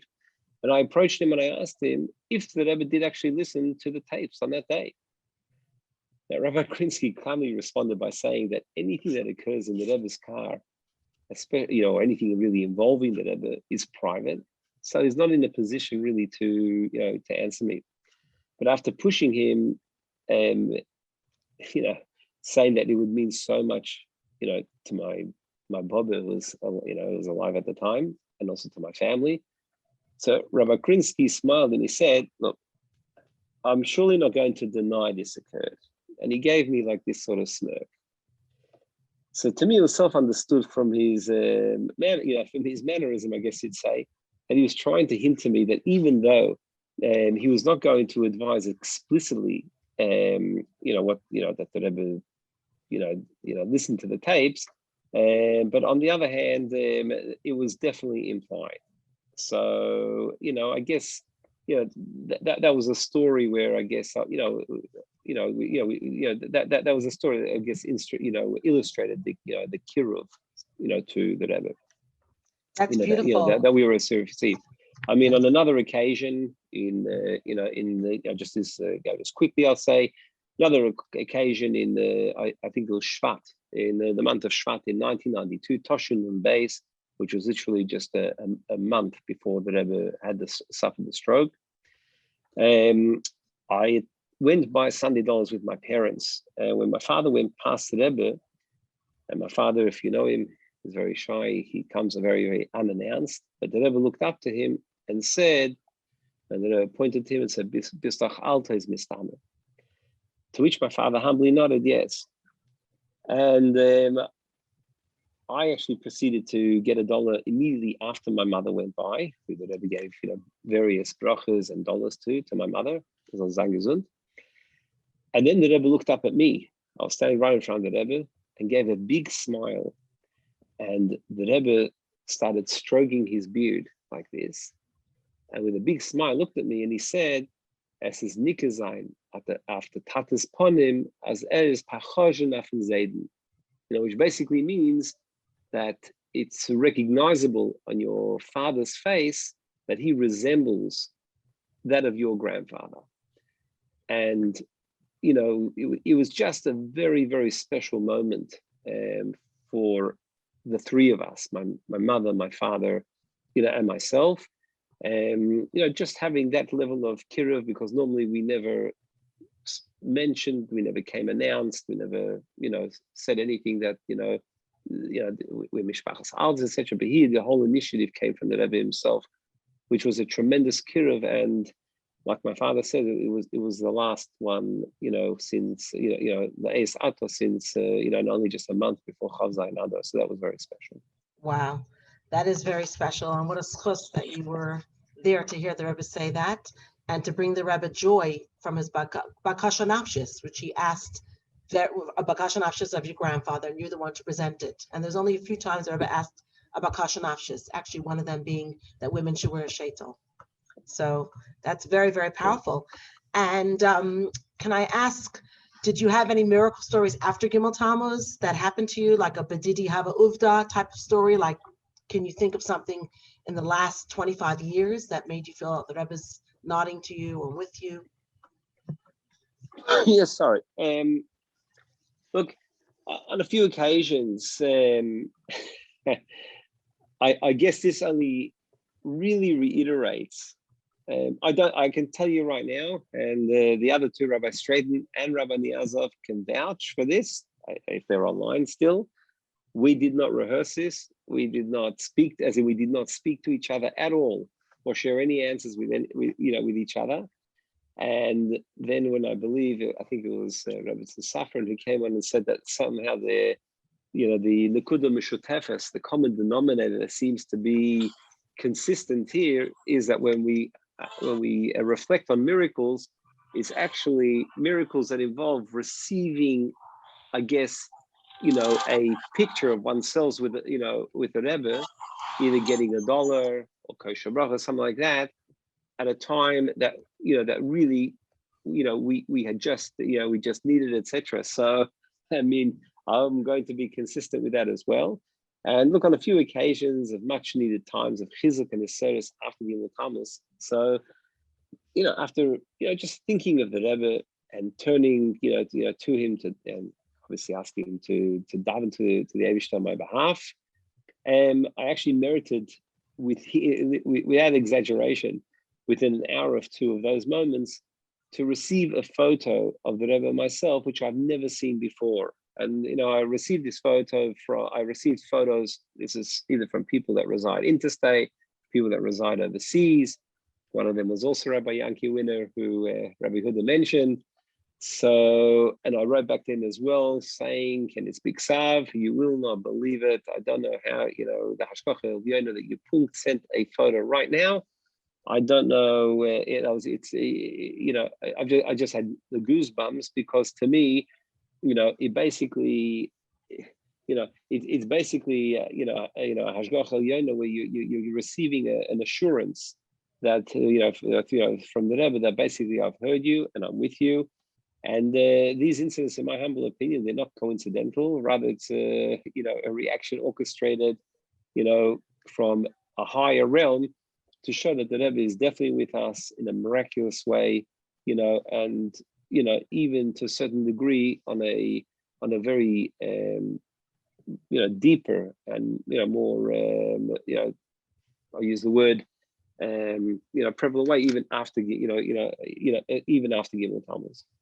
Wow, that is very special. And as you said correctly, Rabbi Straition, Rabbi Niasoff, and yourself, and actually myself last week based Tammuz received $1 picture, us going by the Rebbe, or myself going by the Rebbe, you going by the Rebbe, instantly when we needed that chizuk. And that is extremely powerful. And I'm sure there are other people on this call that can also share those stories. So basically, I wanted to know, as a takeaway, because we've so much to digest, so many beautiful stories and inspiration. Could you tell us a takeaway message? What perspective from the Rebbe do you take for your daily life? Living in Sydney, you're not in Melbourne, you're in Sydney, far away from your family.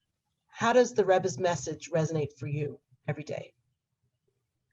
Look, I guess everybody gave a different dimension, and everyone has their way of expressing this, etc.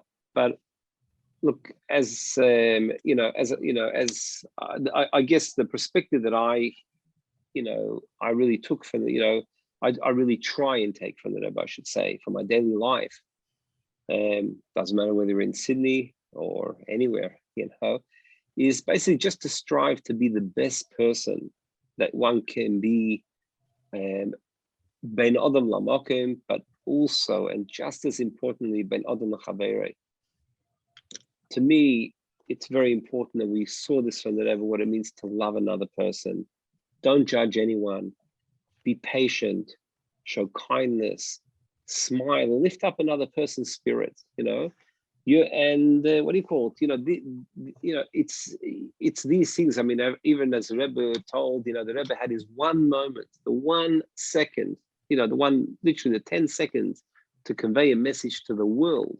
And I was there at the time where CNN came past the Rebbe, and the Rebbe they asked the Rebbe, what's your message to the world to bring Mashiach? And the Rebbe said, to do acts of goodness in the realm of goodness and kindness. And to me, 100%, as Chassidim, we have to strive for the lofty things and things that are expected from us. It goes without saying. But I guess the call of, and I guess what was, so dear to the Rebbe was, just how one acts, and to ben adam lachaverei, and what one can do in the realm of Ahavas Yisrael, and just to make another person feel better and feel and uplift their spirits. And of course, the ultimate perspective that the Rebbe gave us was the perspective of of Mashiach, to yearn, for the Geula. It shouldn't just be something of theory. It shouldn't be something of okay, yeah, look, we've got to do it. It's another mitzvah, but basically, it should be something that's on our conscious constantly. And I think nowadays we don't have to be reminded why it's so prevalent and why it's so essential now more than ever. And that's obviously a perspective that the Rebbe gave us very, very clearly. Wow, thank you. That was so special. And I even learned a few new things, which is really very special and inspiring. And between all the speakers tonight, I think the Eilam, all the Nshei Chabad were able to appreciate the passion and love that the Chassidim had for the Rebbe and that the Rebbe had for the Chassidim, both ways, and the connection.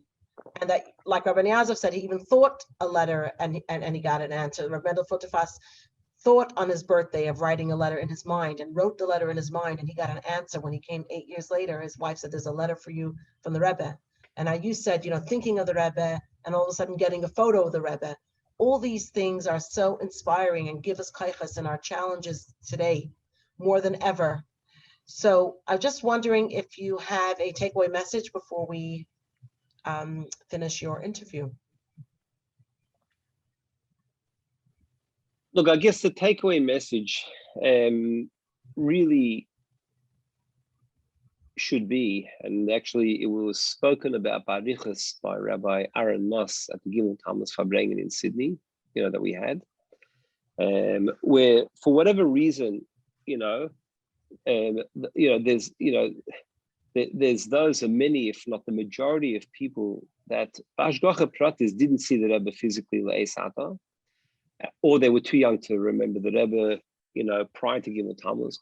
So they should be assured that the Rebbe's connection and accessibility until Mashiach comes is literally just as strong, and to a large degree even far greater.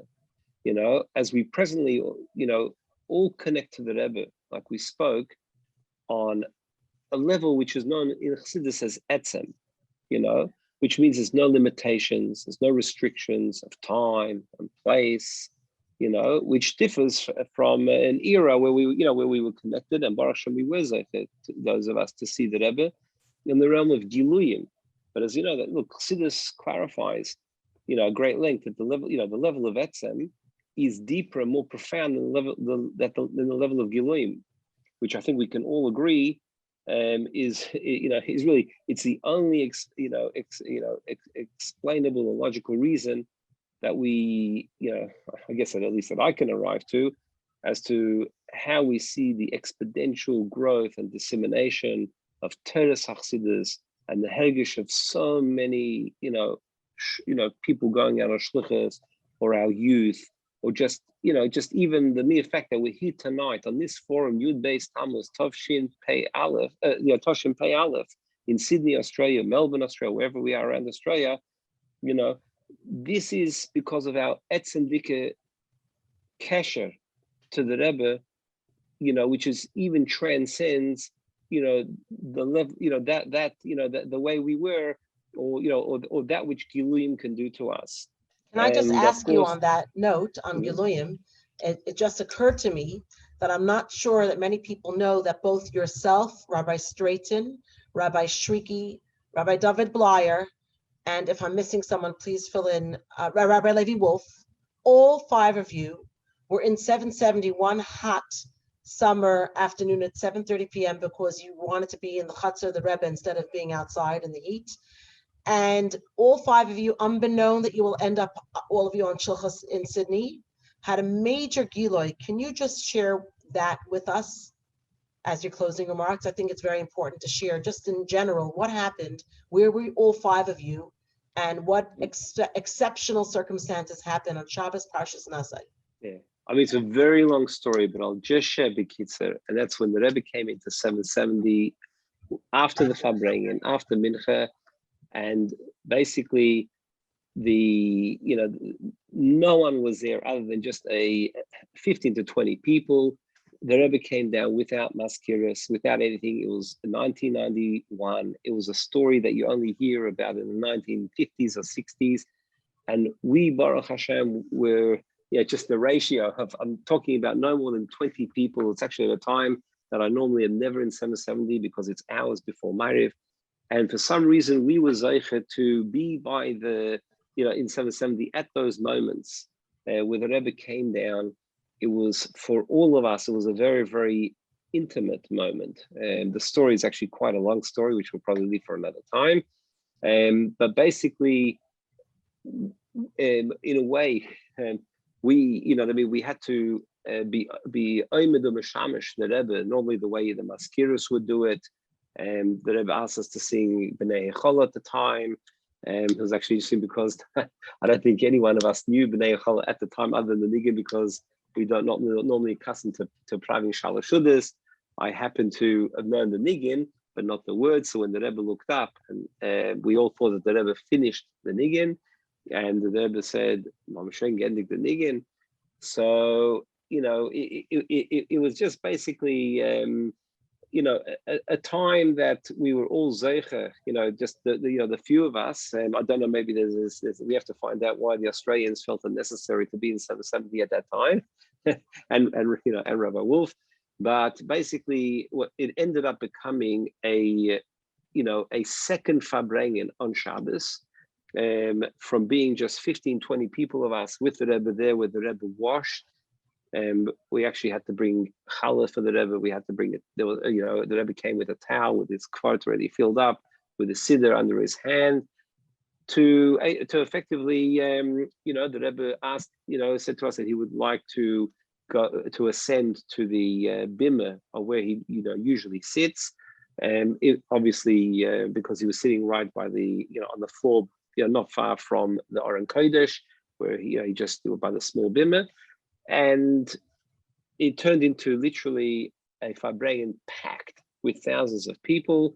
All of us were on that very front row of the Rebbe's platform. Rabbi Levi Wolf, actually from Sydney, Australia, from Central, was the one who actually, got a hold of the Rebbe's chair that was in another place and bought it for the Rebbe, and actually put the chair on the Rebbe's platform, because there was no one else. But he didn't ascend the platform. He was obviously, he didn't have the, I'll use the word, the breitkeit, like a maskir, to go up there. And the Rebbe actually just sat down exactly where the chair was placed. And we were asked to sing all the, after B'nai Echol, the Rebbe said a sicha, that we were asked to sing all the nigunim of the Rabbeim, and the Rebbe listed and mentioned each Rebbe by name. Then the Rebbe spoke a second sikha, and then a third sikha. And the Rebbe said, that the Rebbe actually said, it was very surprisingly, and it was just Shabbos Nosei. It was a week and a half after Shavuos, so the Rebbe had already given out kosher bracha. The Rebbe said, we'll actually now bench with it, and the Rebbe said, Mistamid, there's a minion of people that have washed, and the Rebbe benched, davened Ma'ariv, and he made Havdalah right in the very, very front of Shul, on his stender, as opposed to the normal place of kosher bracha. And then the Rebbe ended up distributing kosher bracha to thousands of people, for many, many hours into the night, right from the place that the Rebbe would normally distribute dollars during the week, in front of, just in front of the Big Aron Kodesh. And for us, it was just, I guess that falls in the back into the category of Giluyim. But just to be there at that time, at that moment, etc. I remember, and I'll tell you, just pinching myself, just thinking I'm mistamid in a dream that I'm going to wake up from. It's not something that is all shaykh to, definitely not to the late, to the mems, and definitely not to the to the nuns, to the 1980s, and definitely not the 1990s, where the Rebbe came out by himself without a single maskir present, and it was just left to about 20 bochrim, to be able to attend to the Rebbe's needs and requirements, where the Rebbe clearly just wanted to have a second Farbrengen. And now when you look at the Sikha retrospectively, you can actually see where the Rebbe, of the first Farbrengen, you can actually see where the Rebbe alluded to, of a potential Farbrengen or a subsequent Farbrengen. Wow, and what are the chances that there were 5 Australians who all, Baruch Hashem, reside in the same city, all trying to do the Rebbe's work? It's kind of like a special nod from the Rebbe, a special kirov that you all got being there, because we were from Crown Heights. Many people were not there. It was only 20 Bachram, and you Bachram were there, all of you from Sydney, I believe. Not really, didn't know each other at the time. You didn't, you weren't aware that each other were going to live in Sydney, but you all ended up in the same place. That is an exceptional schus. And before I end, I just wanted to thank you for sharing this with us. I know it wasn't something that you seek out to do, but you were rather pushed to do. And as with Rabbi Niasoff and Rabbi Straition, they were all very humble. They did not want to do this, but with a little bit of pushing, we say, if you have the Eitzris, you have to share them. So we really want to thank you from the bottom of our hearts, all of us, Chabad, for coming out tonight, for sharing these special memories, for giving us chizuk. One who lived in New York, one who lived in Australia, one who lived in South Africa, all from 3 different parts of the world, and how the Rebbe inspired you, Bachrim, in the Mems and early nuns. It's incredible. So I want to thank you for the schus, and Hashem should bless you with full health, Parnasa Barachava, Chassidish Nachas from the Kinder, and from, I hope, for myself. And we should only be able to see some chas and klayis for all of us on here. And thank you, Shimi, for sharing that. It's beautiful, beautiful messages. And thank you to Rabbi Straition and Rabbi Niasoff